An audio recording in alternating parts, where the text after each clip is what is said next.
First of all, welcome in my channel, and today I'm going to tell you about my membership plan. First of all, I will provide you .NET Core video tutorial, Dapper tutorial, REST API tutorial, Angular video tutorial. Not only video tutorial, I will provide you complete source code. Okay, and it's not only a simple video tutorial; it's a project-based video tutorial. So each technology have minimum 2 projects. So guys, this is a project-based courses in all technologies, just 800 rupees.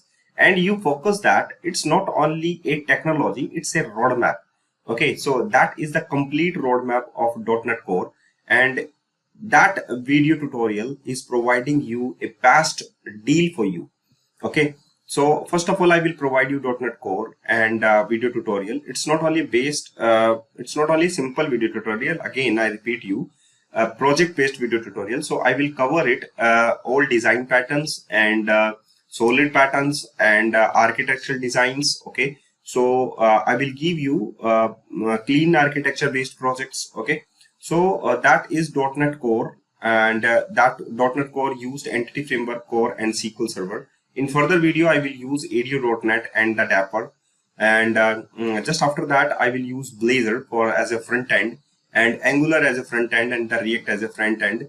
So use REST API. So it's a based on project, okay, and it's a roadmap so that we can cover all the topics of the full stack development. So this is only 800 rupees. I will, you just pay me 800 rupees and get all video tutorials. Okay, so day by day. And if you are belong from other country, just pay $15. And it's only a one-time fees. That is, again, I repeat you, one-time fees.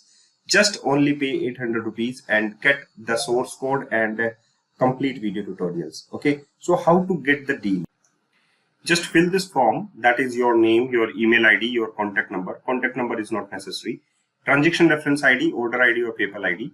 If you are belong from India, just pay using UPI ID and just add your transaction reference ID. And after that, if you are belong from other country, just use this my PayPal ID, and this is, you can use this QR code also. Okay, and submit the form.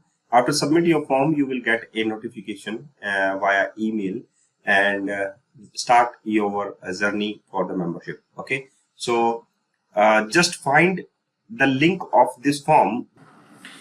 In this video tutorial, just I am going to tell you about custom component in React. How to create a custom component in React. Okay, so these are custom components like date field, image field, and the text field.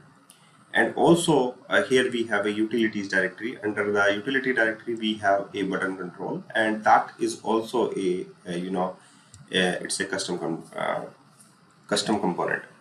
So how to create a functional custom component? Just you can type it.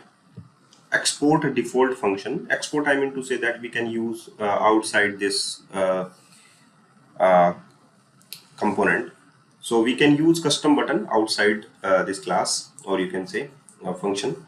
So here we have export a default function. Function name is custom button, and inside it we can take it a properties.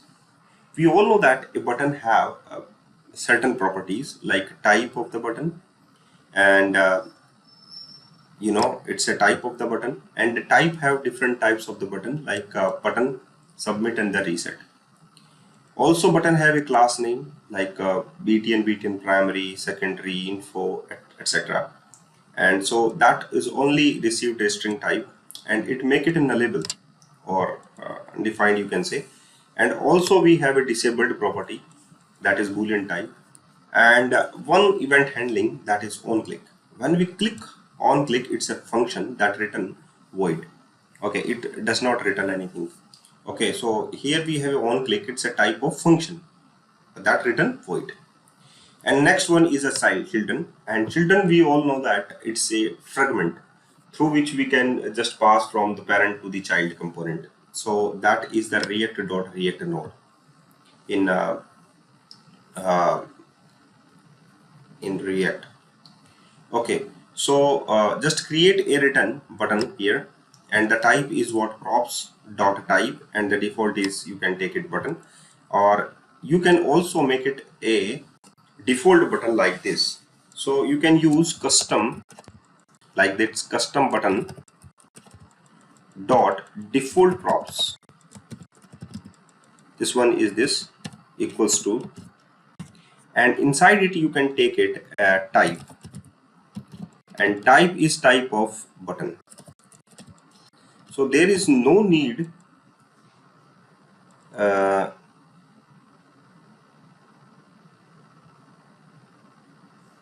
okay, so here we go for the button, and there is a no need to this type it here.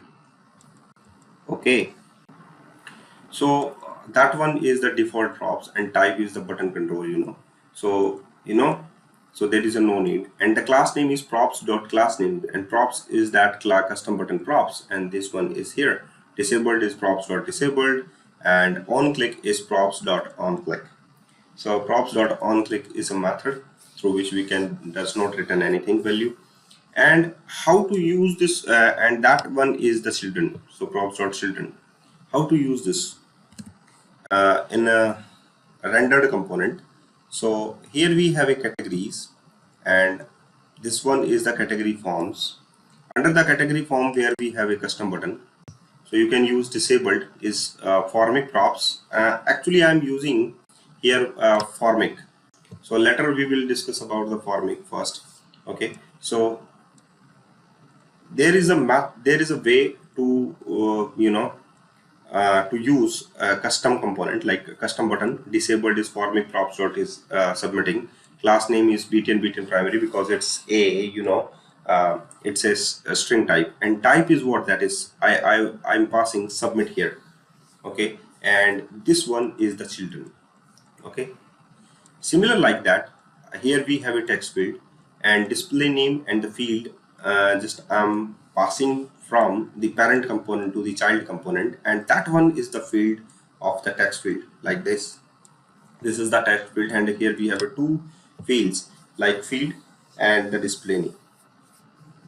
So you can use custom component like this in a React. So it's a beneficiary for your for your React to make it component externally and use it in your rendered component. So that is the field error messages. So we will later discuss about the formic, and see you in the next video.